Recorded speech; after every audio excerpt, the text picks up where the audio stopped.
अन्तिम बिदाई होइन, मृत्यु अन्तिम बिदाई होइन। ख्रीष्टमा हुनेहरू जीवनमा सरिसकेका छन्।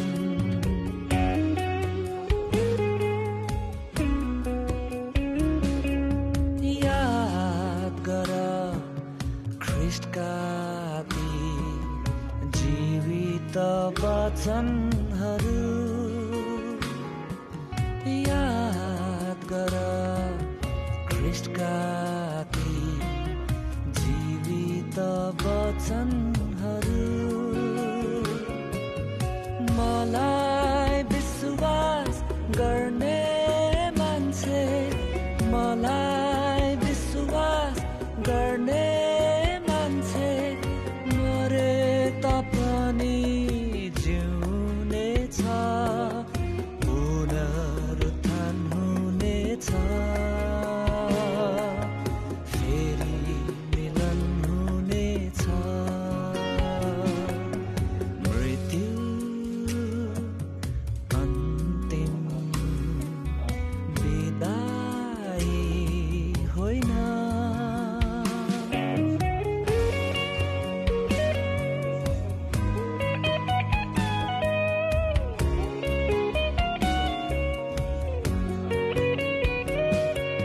शोक छ, पीडा छ, बिछोडमा आँसुहरू झर्छ। शोक छ, पीडा छ, बिछोडमा आँसुहरू झर्छ। तर बिछोड सधैँलाई होइन, तर बिछोड सधैँलाई होइन, तुरहीको चर्को स्वरमा जीवित भई उठ्नेछ, फेरि भेट हुनेछ। मृत्यु अन्तिम बिदाई होइन।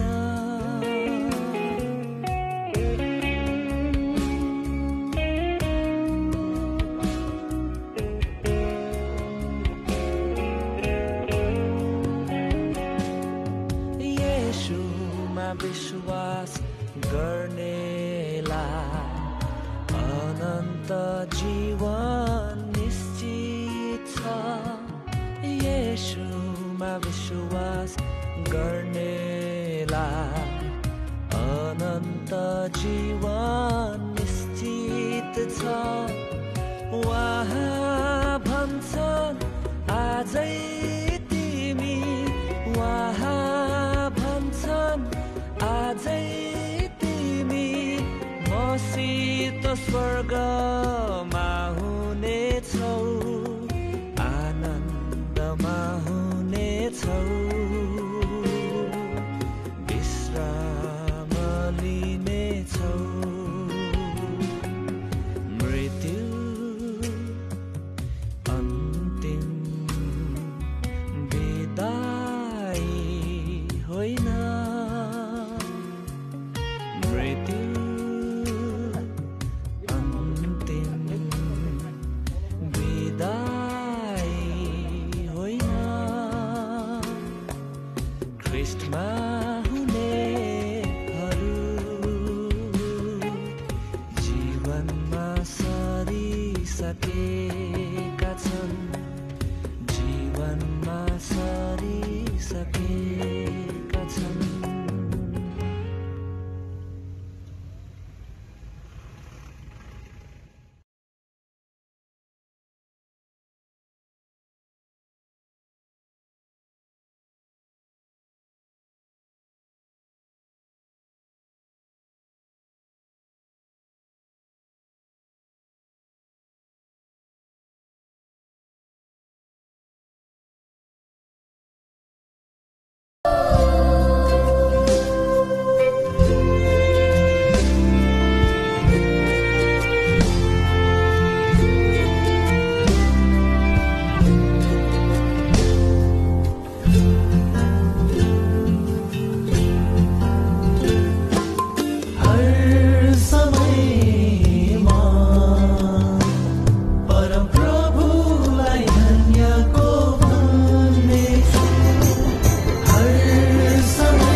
खाँचो पर्ने छैन कुनै पनि कुराको खाँचो पर्ने छैन हर समयमा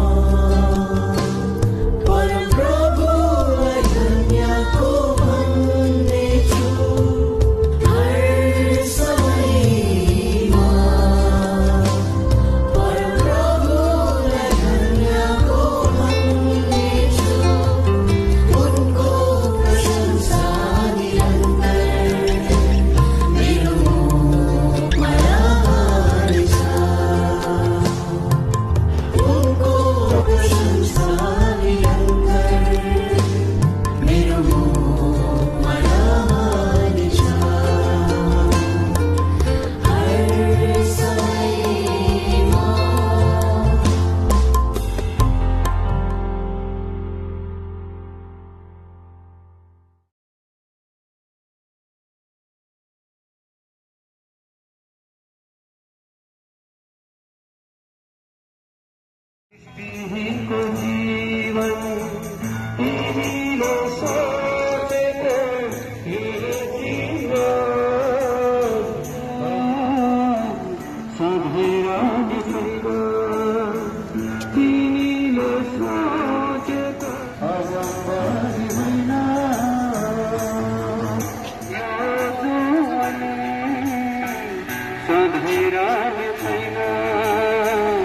जानु छ कि यो संसार छोडी सम्झन मात्रै रहेछ जानु छ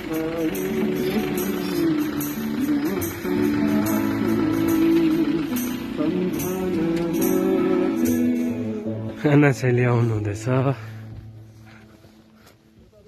अन्ना शैली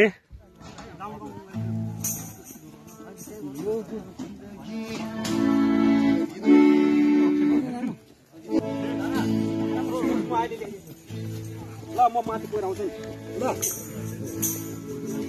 बोजू जो छिम्मा बस बोजू जो आउँछु आउनुहोस्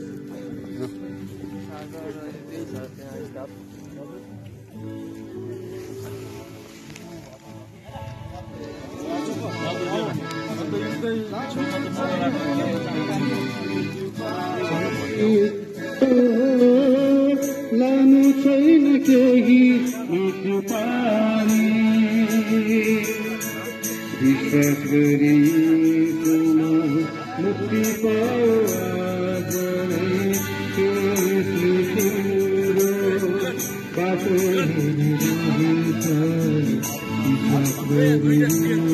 यसैले यस प्रकारको आराममा यहाँ एकदमै आराम लिनु पाउँछ। यसै कारणले गर्दाखेरि आउनुहोस् त यहाँनिर परमेश्वरको वचनमा अर्को जग्गा भन्छ है यहाँनिर दुई प्रकारले मान्छेले संसार विदा गर्दो रहेछ। एउटा चाहिँ पापको क्षमा पाएर पापबाट मुक्ति पाएर पापबाट छुटकारा पाएर धर्मी भएर विदा गर्दो रहेछ। अनि अर्को थरीका मान्छेहरू हुन्छन् जो चाहिँ पापको क्षमा नपाइकन थाप्लोभरि परमेश्वरको क्रोध थुपारेर यो संसारबाट विदा हुन्छ। अनि एक दिन जस्तो प्रकारले यो संसारबाट विदा भए तापनि एक दिन सबै परमेश्वरको सामुने उभिनु पर्छ। अनि त्यति बेला यो पृथ्वीमा धुलोमा कसलाई राखिएको छ आदमदेखि आखिरी मान्छेसम्म प्रभुको दोस्रो आगमन नभइन्जेलसम्म कतिलाई धुलोमा अथवा यसरी जमिन मुनि राखिएको छ। यो पृथ्वीले एक दिन वापस दिन्छ। आउनुहोस् त यहाँनिर एउटा पद यो पनि पढिहालौं। भजन यशायाको किताब 26 अध्यायको यहाँनिर भन्छ पृथ्वीले एक दिन फिर्ता दिन्छ। यसैले यो छ कुरा। यसकारण चाहे त्यो आगोमा जलाएर होस् चाहे त्यो उसको डेड बडी नै नभेटाएको होस् जे होस् जसरी होस् पृथ्वीमै छ भनेदेखि एक दिन यो पृथ्वीले परमेश्वरलाई है वापस दिनु पर्दछ। दया गरिकन 26 अध्यायको एउटा पद पढिदिनुहोस्। 19 पदलाई पढ्दाखेरि यहाँनिर हामी अलिकति कुरा चाल पाउँछौँ। दया गरिकन पढिदिनुहोस् त भाइ। तेरा मरेकाहरू जीवित हुनेछन्, मेरो मृत शरीर तिनीहरू फेरि उठ्नेछन्। हे धुलोमा बस्नेहरू हो, जाग र गीत गाऊ, किनकि तेरो शीत झारपातको शीत झैं छ, अनि पृथ्वीले मरेकालाई उकेलिदिनेछ। पृथ्वीले सबै वापस निकाल्नेछ। अनि त्यति बेला यस्तो परमेश्वरको अगाडि है हरेक मान्छे बराम भिड लागेर त्यहाँनिर परमेश्वरको अगाडि हिसाब दिनु उठ्छन्। अनि त्यति बेला यो पृथ्वी तलमा पापको क्षमा पाएर जाने, अथवा प्रभु यीशु ख्रिस्टले जो क्रुसमा बलिदान हुनुभयो, यो बलिदानमा जो पापको क्षमा छ, धर्मी हुने मौका छ, सारा जीवनभर गरेको पापको अधर्मको माफी छ है। यो माफ पाएर यो पृथ्वी तलबाट विदा हुने त्यति बेला परमेश्वरको उपस्थितिमा आउनुहोस् त। यहाँनिर दाहिने र देब्रे छुट्टिन्छ भन्छ नि त। यो आउनुहोस्, यहाँनिर हामी यो पद पढ्दो रहेछौँ। मत्तीको किताब 25 अध्यायमा हामी पाउँछौँ, एक दिन भेडा र बाख्रा के गरिन्छ? छुट्याइनेछ। यस्तो दिन पाउँछ त। यसैले यो प्रभुको भयानकता जानेर यो आउँदो भविष्यको कुरा जो बाइबलले सफासँग एक बिन्दु पनि एउटा हलन कमा पनि नलुकाइकन छर्लङ्ग बताइदिएको कारणले गर्दा यो चाहिँ सबलाई सुनाउनु है। चाहे राजालाई होस्, चाहे साइन्टिस्टलाई होस्, चाहे बहुत विद्वानलाई किन नहोस्, चाहे त्यो जति नै ठुलो यस संसारको मान्छे किन नहोस्, चाहे भिखारी होस्, चाहे गरिब होस्, चाहे धनी होस्, चाहे विद्वान होस्, चाहे अनपढ होस्, चाहे सहरमा बस्ने होस्, चाहे बजारमा बस्ने होस्, चाहे गाउँ बस्तीमा बस्ने होस्, सबलाई यो परमेश्वरको वचन सुनाइराख्नु जरुरी छ। यस्तो जरुरी नहुँदो किन भनिरहनु पर्थ्यो है। पहिला यसरी मैले पनि सुन्दाखेरि तिमीले जानेको रहेछ, भइगयो त अन्त किन दस दुनियाँलाई त्यो ढोल पिटी हिँडेको भन्थे क्या है। अन्तखेरि यसरी झन् यो एक दिन बौरेर उठ्छ भन्दाखेरि त कम्ती डराएको छैन त म है। अनि मेरो दिदी पनि साह्रो डराएको छ। हामी चाहिँ तामाङ ब्याकग्राउन्डमा भएको कारणले गर्दा मेरो दिदीले मलाई भने है, म जेठा छोरा अनि म जेठा भाइ है, अनि हामी त अब आफ्नो घरमा आफ्नो भाषा बोल्ने, अनि भन्थ्यो दिदीले, है जेठा नदम लोङ्बा खाज्यो निजावा सिजी तैले उजो दुर्सासे खालेन फेरि थन्ची खाउँलाऊ भन्थ्यो। भनेको चाहिँ फेरि त्यो मरेको मान्छे फेरि बौरेर कसरी उठ्छौ, मलाई त डर लाग्यो हौ भाइ भनेको नि है। अनि यसो बुझ्दा त हो त हौ, कति डर लाग्दो कुरा है। फेरि बौरी उठ्दा त अम्म के भनेको यो क्रिस्तानहरूले, यो बाइबलले यस्तो भनेको, त्यो त डर लाग्दो कुरा भयो, सुन्नु नसक्ने रहेछ भनेर म एकदम म हात धुनु पर्यो भनेको थिएँ सुरुमा। तर भरै कुरा बुझ्दै जाँदा त ओहो कस्तो दामी प्रभुमा धर्मी भएर पापको क्षमा पाएर यस पृथ्वी तलमा जे छरिन्छ त्यही नै उम्रिँदो रहेछ नि त। आउनुहोस् त, यहाँनिर एउटा पद अहिले मैले भने है अघि त्यो नपढिरहँ, अर्को पद चाहिँ पढ्नु जरुरी लाग्यो। मत्तीको किताब 13 अध्यायमा दयालिकन पढौँ। मत्तीको किताब 13 अध्याय। कोही कोही बेला यस्तो मौका आउँछ होइन, परमेश्वरको वचन सुनिराख्दा के नोक्सान हुन्छ है। यसलाई मान्नु नमान्नु त आफ्नो आफ्नो विचार हो होइन, आफ्नो आफ्नो इच्छाको कुरा हो। तर सुनिराख्दा त यो त काम लाग्छ नि त कुनै दिन। मलाई चाहिँ काम लाग्यो, अब तपाईँहरू यहाँ कतिजना काम लाग्यो तपाईँलाई है। अब तपाईँले पनि सुन्नु भएको छैन, सुनिराख्दा दिन आउँछ काम लाग्छ है। थरी थरीको दिन बित्छ, कहिले रुने दिन, कहिले हाँस्ने दिन, कहिले रमाउने दिन, कहिले सुखको दिन त कहिले दुःखको दिन, थरी थरीको दिन बित्छ भने कुनै दिन यस्तो दिन आउला परमेश्वरको वचन काम लाग्ने दिन आउँछ। अनि सुनिराख्नु जरुरी छ। दयाकन यहाँनिर यो धर्मी भएर यहाँलाई यो पार्थिव शरीर जो यहाँको खोल मात्रै छ, उहाँको वास्तविक आमा त यहाँ वृद्ध आमा, उहाँ वास्तविक है हाम्रो एलिना बढी त उहाँ प्रभुको पासमा गइसक्नु भएको छ, उहाँको खोल छ। यो चाहिँ है, यहाँ आउनुहोस्, यहाँ यो चाहिँ बिउसँग तुलना गरिएको छ। मत्तीको किताब 13 अध्यायको तपाईँले 38 पदमा पढ्दाखेरि अलिकति सफा हुने रहेछ। पढिदिनुहोस् त। बारी चाहिँ संसार हो, बारी चाहिँ यो संसार पृथ्वी हो, असल बिउ चाहिँ राज्यका सन्तान हुन्, राज्यको सन्तान हुन्, तर सामाहरू चाहिँ दुष्टका सन्तान हुन्। यसकारण प्रभु यीशु ख्रीष्टमा पापसम्म पाएर एउटा असल बिउ भएर यो धरती मुनि पस्नु कस्तो सौभाग्यको कुरा रहेछ। अनि मान्छेले जे छर्छ त्यसको कटनी गर्छ भन्छन् त। आलु रोपेर गहुँको कटनी हुँदैन। आउनुहोस् त त्यो पद पनि पढौँ। गलातीको पत्रीमा भन्छ मान्छेले जे छर्छ त्यसको कटनी गर्छ। एउटा धर्मी मान्छे अथवा यस संसारमा धर्मी भएर एउटा पापी मान्छे धर्मी भएर त्यो धर्मी बिउको रूपमा रोपिन्छ भने एक दिन उनको धार्मिकता उम्रेर आउँछ, फलाउँछ। धार्मिकता उनको फल छ। यसैले यहाँ भन्छ मान्छेले जे छर्छ त्यसको कटनी गर्छ भनेर भनिएको छ। अब यही पढेर अब हामी अरू विषयमा अन्तिम क्षणमा जान्छौँ। पढिदिनुहोस्। गन्तीको किताब 23 अध्यायको 10 पद। कसले याकुबको धुलो र इजरायलको चौथो भागको संख्या गन्ती गर्न सक्छ र मेरो मृत्यु धर्मी जनहरूको मृत्यु जस्तो होस् अनि मेरो आखिरी अन्त उसकै जस्तो होस्। के यस्तो लालसा गर्नु राम्रो कुरा होइन र? एक दिन त जान्छ नि, होइन र? सबै त जानुपर्छ। अनि जाँदाखेरि यस्तो ब्लेसेड होप लिएर, धन्यको आशा लिएर है त्यो जीवनमा जानु, शान्तिको देशमा जानु कस्तो ठुलो सौभाग्य होइन रहेछ त। अन्त यस्तो है, अन्त त यहाँ यो कुरा चाल पाएपछि जिउ लाग्ने जिन्दगी। त्यहाँदेखि म मेरो आमालाई धन्यको भन्छु क्या। कस्तो दामी गर्वमा जन्म लिएछु मैले। एक समय त्यही आमालाई सराप थिएँ, त्यही बाउलाई सराप थिएँ, त्यही गाउँलाई, त्यही घरलाई सराप दिने। तर अहिले मलाई कस्तो नराम्रो लाग्छ क्या, कस्तो मूर्ख मान्छे रहेछ। यस्तो आफै पनि जिन्दगी बर्बाद गर्ने, अरूलाई पनि त्यस्तो भन्ने। तर पापको क्षमा पाएपछि जिन्दगी अर्कै हुँदो रहेछ। यो अर्कै जिन्दगी चाहिँ यस्तो गजबको जिन्दगी के भन्नु। फेरि यो चाहिँ आसान सजिलो छ है, एकदमै। यो चाहिँ अब धेरै बाइबल पढेर मात्रै हुने भन्ने कुरा होइन नि।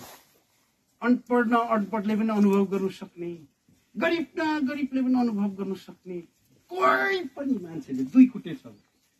यस्तो सौभाग्य परमेश्वरले राखिदिएको प्रबन्धलाई के नलिनु र है?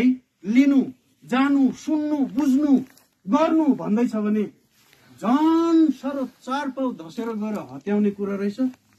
काखैमा राखिदिँदा पनि नलिनु भनेको त अन्त यो चाहिँ कस्तो खालको भन्नु हो।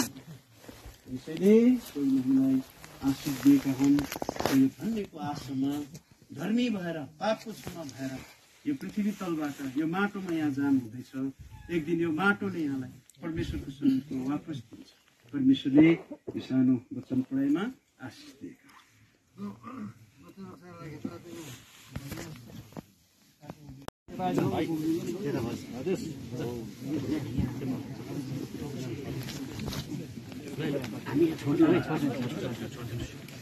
तिम्रो खुट्टा निकाल।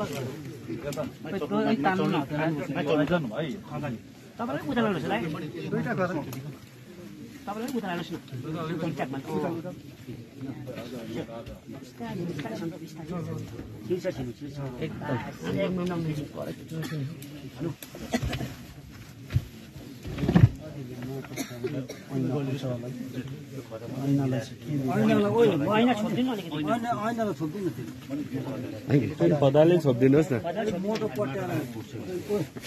मोटो बाक्लोले कि फुल राखिदिनु। शरीर हामीसित छ, अनि शरीरलाई पनि हामी माटोमा दिँदैछौँ। हामी दियौँ, हामी धन्यवादी छौँ। अनि उहाँसँगै हामी पनि एक दिन माटोमा जानुपर्छ। अनि हामी पनि यस प्रकार तपाईँ जब आउनुहुन्छ हामी हाम्रो आत्मा मात्र होइन तर शरीर पनि दिव्य शरीर दिइकन हामी लानुहुन्छ। यो आशामा अहिले माटो दिएका छौँ। हामी धन्यवादी छौँ सबै सोकाइमा उहाँ घरमा भएको छ, अर्थात् प्राप्त भवन घरको प्राप्त भवनमा भएको सुकाइमा आशा राख्नुभयो। यहाँ पनि आशा दिनुभयो। गएको सबै वचन रक्षा गर्नुहोस्। सबले आफ्नो जीवन जाँचेको हुन् र आफूलाई मृत्युको लागि तयार राखेको हुन्। हामी यही बिन्ती अनि प्रार्थना गर्छौँ। अब शरीर संसार भएको खण्डमा यहाँको छोराछोरीहरू आफ्ना साखा सन्तानहरू छ, शोक सन्तप्त अवस्थामा छ, तर स्वर्गीय सान्त्वना दिनुहोस्। अनि सोच्नुपर्छ म पनि यस्तै माटो जानुपर्छ अनि प्रभुको आत्माद्वारा मलाई फेरि जीवन दिनुहुन्छ। अनि फेरि मेरो आमालाई अथवा मेरो कोही पनि दिदी होस् या कोही पनि होस् म भेट्नेछु भने यो जीवित आशा राखिकन हामी आफूलाई शान्तिमा राख्नु परेको छ। प्रभुले हामी सबलाई सहायता गर्नु, विशेष यहाँको सबै परिवारको सबैजनालाई सहायता गर्नुहोस्। बिन्ती छ, आस्था दिनुहोस्। धन्यवाद छ सरसरी ल्याउनु भयो। यो शोक सन्तप्त अवस्था परिवारलाई सान्त्वना दिनुको लागि फेरि वापस फर्किजानेछन्। सबैको साथमा हुनुहोस् भन्ने बिन्ती अनि प्रार्थना गर्दछु। अब आउँदो दिनको लागि हामी तयार छौँ। बिन्ती उद्धारको त मसीहको पवित्र नाममा हामी आफ्नो पिता सुनिकन ग्रहण गर्नुहोस्। सुन्यौँ अनि यहाँको बहिनी जसले अघिल्लो सोमबार होइन मङ्गलबार बेलुकी 7:30 बजी उहाँले संसार छोड्नुभयो। परमेश्वरले तयार गर्नुभएको वासस्थानमा प्रवेश गर्नुको लागि परमेश्वर वचन अनुसार अघि पनि हामीले सुन्यौँ। अघि जब उहाँले आफ्नो प्राण छोड्नुभयो उहाँको शरीर जो माटोबाट बनिएको हो त्यो चाहिँ यहीँ छोडियो। अनि उहाँको आत्मा जसले उहाँलाई जीवन दिनुभएको थियो त्यो आत्मा चाहिँ परमेश्वर कहाँ परमेश्वरले वापस लिनुभयो। त्यसै कारण हामी भन्छौँ परमेश्वरले दिनुभयो, परमेश्वरले लिनुभयो, परमेश्वरको नामको धन्य होस्। अयुबले यही कुरा गर्दछ। म आमाको कोखबाट नङ्गै आएँ, अब म नङ्गै जाँदैछु। परमेश्वरले मलाई दिनुभयो, परमेश्वरले लिनुभयो, परमेश्वरको नामको धन्य होस् अर्थात् परमेश्वरको नामको नै धन्यवाद होस् भनिकन यसकारण परमेश्वर दिनुभएको आत्मा परमेश्वर लानुभयो, शरीर छोडिराख्नुभयो। तर पनि हामी अघि वचन सुन्यौँ जुन आत्माले यो शरीरलाई जित पारेको थियो एडेनको बगैँचामा, त्यही आत्माले एक दिन जब आउनुहुन्छ यस पृथ्वीतलमा त्यो आत्मा प्रभुको पछि पछि आउनेछन्। यहाँको आत्मा परमेश्वर कहाँ गएको छ अनि त्यो आत्मा प्रभुसँग आउनुहुन्छ। अनि त्यो आत्मा आइकन शरीरमा प्रवेश गर्नेछ। यो आत्मा यो शरीर फेरि जीवित हुन्छ। भाइ बहिनी हो, बाबा आमा हो, यो एउटा ठुलो रहस्य कुरा छ। यो संसारको ज्ञानले संसारको बुद्धिले बुझ्न सक्ने कुरा होइन। यो त ईश्वरीय ज्ञान ईश्वरीय बुद्धिले बुझ्ने कुरा हो। यो कुरा याद गर्नुहोस्, हामी सबै संसारबाट बिदा लिँदैनौँ। कतिजना बसिरहेका हुन्छन्। जब आफ्नो स्वर्गीय अनुसार आउनुहुन्छ हामीलाई लिनुको लागि त उहाँको आत्मा जो रहिरहन्छ त्यो आत्माले हाम्रो जीवनलाई शरीर बदलाइदिन्छ। यो माटो शरीर होइन तर अर्को शरीर दिनुहुन्छ। त्यो शरीर चाहिँ जस्तो प्रभुको शरीर त्यस्तै शरीर हामी पाउँछौँ, किनकि हामीले उहाँलाई त्यस्तै देख्छौँ। प्रभुको जस्तो हुनुहुन्छ हामीले त्यस्तो बनाउनुहुन्छ। अनि प्रभुको साथ सधैँ प्रभु घरमा शरीर पनि आत्मा पनि।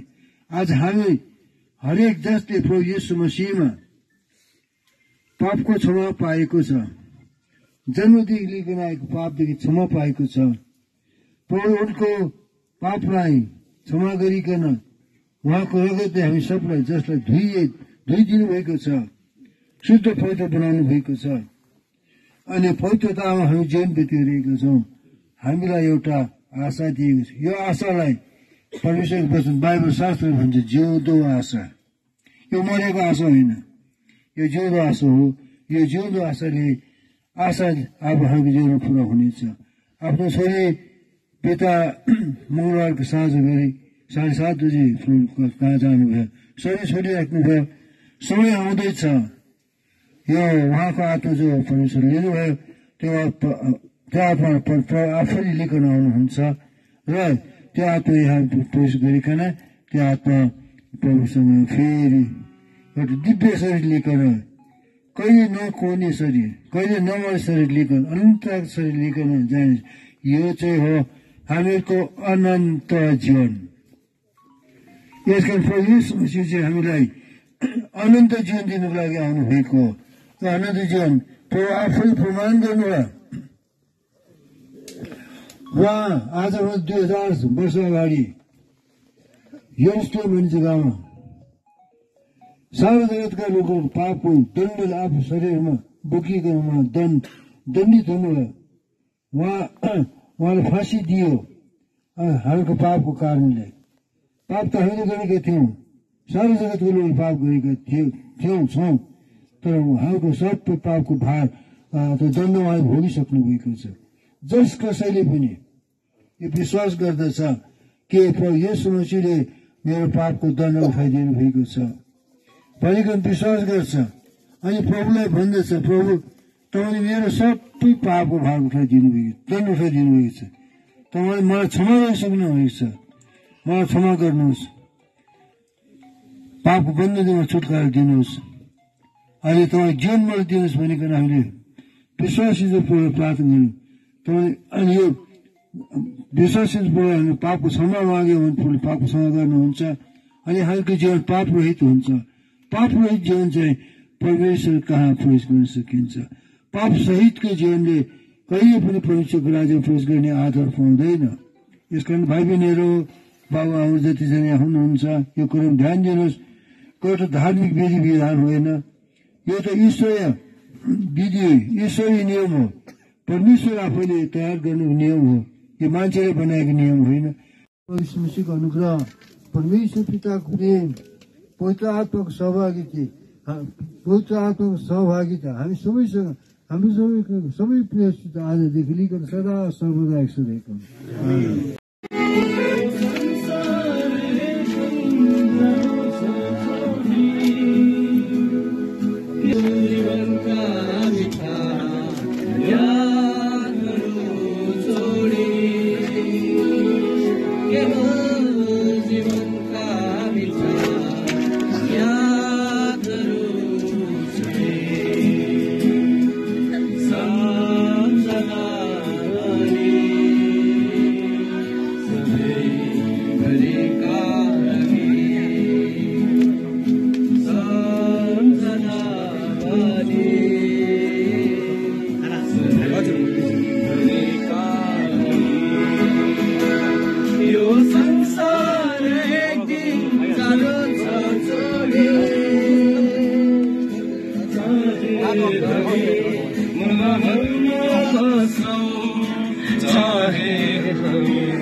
झुपड़ों में बसो चाहे हमें